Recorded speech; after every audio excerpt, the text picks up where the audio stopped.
Bathurst is underway though here in Race Room, of course. The Race Room 2 hours of Bathurst as we race our way down into that first corner. Colin Blankenberg on the inside line will hold firm with the race lead. Ribeiro just sitting firm on the outside. We get our way through Hell Corner without any major dramas, which is fantastic to see. Manuel Rodriguez is the one on the back of Peter Daniel there at the top end of shot as we've got side by side in the race up towards Griffin's Bend. It's clear for the race lead though. The top two running away and gapping a little bit of the field. And we've even got a little bit of three wide in the middle of the pack. I think that might be Christian Weitzel.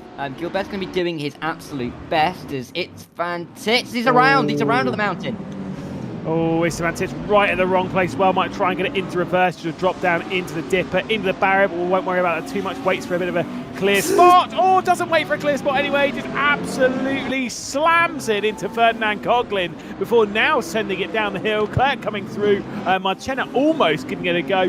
That is not the only car I believe we'll see backwards at the dipper today, but wow, that was very scary. Beautiful stuff. Korth, Johannes Korth, with a bit of a problem. It's got to be down to the Forest elbow, right at the racing line as they're coming through. And that is going to be the move done from Manuel Rodriguez. Absolutely nowhere for Peter Daniel to go, by the way.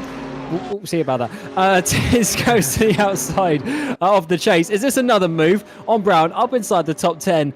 Yes, it is. And he is certainly very, very fast at this point of the race, making those moves forward. And there certainly wasn't a speed camera for him down the chase there. Yeah, I mean, at this stage of the race, you really need to be trying to concentrate to the best of your ability. Of course, nearing that pit stop window, when do you come in? You know, you're thinking about when the driver's around, you're going to come in, how this could benefit you. Trying to think about the best way possible to get through the pit stop, to get towards the end, to maybe get yourself through on a driver as Vargas still defending. I think there's two of them around, isn't there? Yep, that's going to be Lupus.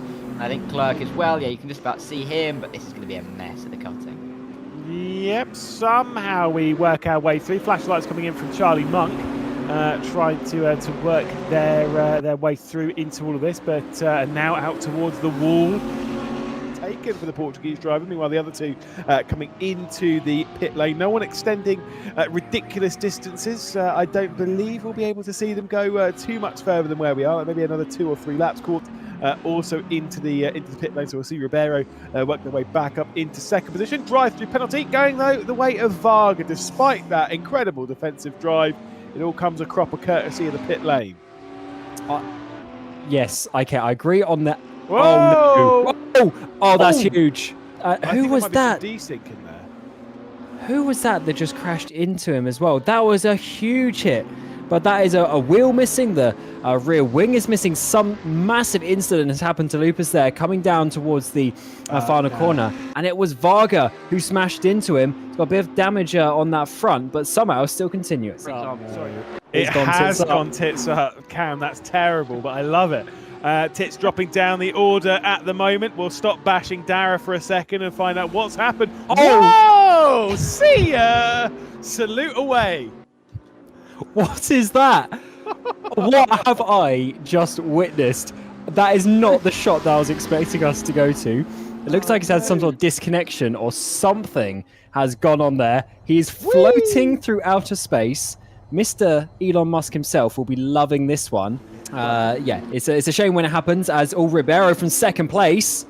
He's having some issues now as well, dropping down the way. That is at turn one. Big contact on the inside as well from one of the Porsches. And is this going to be a similar situation?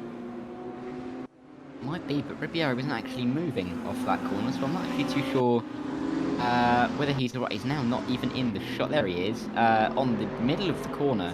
I mean, that is flying off into the skies. We've seen a huge send there, a bit late actually. Wasn't quite expecting that. A huge contact between the two as well, as Vertrick going for on Weitzel, but that is not without some aggression.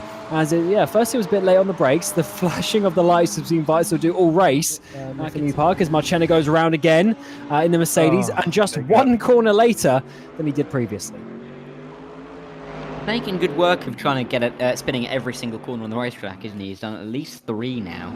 As we see, here's Vigneron and Sen going side by side, and Sen did it.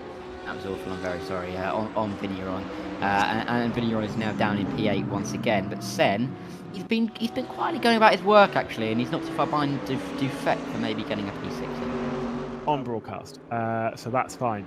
Defensive line just being taken a little bit there, or rather attacking line, should we say, from Varga, who's gone straight over. Romstead also getting squeezed off and all that. The Audi R8 of Clerk will come through to gain that position.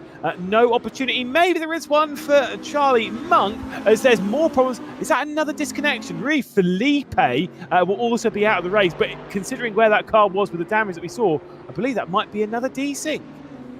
Because we said that an hour and 45 minutes ago, and it is seemingly coming true as Brown once again to the outside. Rossi with the inside run. This time, though, it is going to work. The up and under beautifully executed, and the German will come through to take 11th position now. Maybe pushing a little bit too hard over the mountain. Or speaking of pushing a little bit too hard over the mountain, Brown also has done so.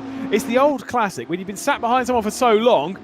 Once you finally get past, you start making a couple of mistakes, and that has come back to bite Brown on the exit of the dipper into the barrier, and once again will have to sit behind Sebastiano Rossi, looking for an opportunity to pass. How frustrating is that?